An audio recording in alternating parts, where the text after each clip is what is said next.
Hey everyone, Chris here. This video is for anyone who struggles to squat because they don't have very flexible ankles.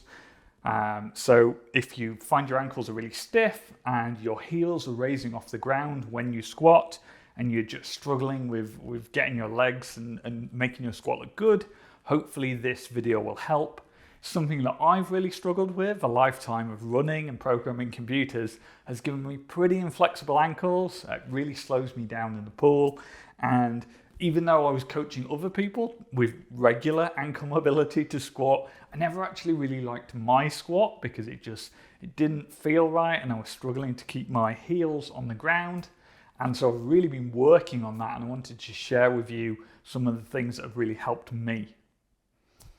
And the first thing to do is probably try and pick out the right footwear. So as a runner, I tend to just wear running shoes my whole life. I don't really own anything else. And if you've got something like a Brooks or a Nike, then what this will have is a certain drop. So the stack height at the heel will be higher up than at the forefoot. So I think these are a 10 mil drop, and that's pretty standard across most shoe ranges. Some companies do different ones, and people like Altra do 0 drop shoes, or something like Converse doesn't have a drop either. So if you are wearing running shoes when you're trying to squat and you have inflexible ankles, you're already going to be making things hard for yourself, because the shoes are going to slightly tip you onto your toes anyway. So if you can change your shoes for something flatter, that can really help. And then in terms of the squat itself, so if your ankles are inflexible, then you're going to need to do 2 things. So you're probably going to need to take a wider stance. And some people coach you need to keep your feet in for the squat, but that's just it's not possible when you have inflexible ankles. So don't be afraid to take that stance a bit wider and to turn your feet out as needed. So if you've got great ankle flexibility, you can keep your toes pointed forward. But again, if you've got stiff ankles, you're going to need to turn them out more so than other people. And then in terms of technique then, so we've got 2 things here. So first of all, we want to break from the hips. And second of all, we want to push the knees outwards.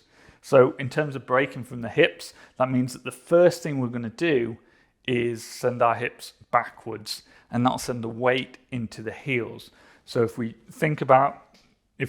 start by bending the knees, then we're all ready to keep our balance. We're going down and our heels are going to come off the ground because we're focused on bending from the knees, and that's going to tip us forward onto our toes.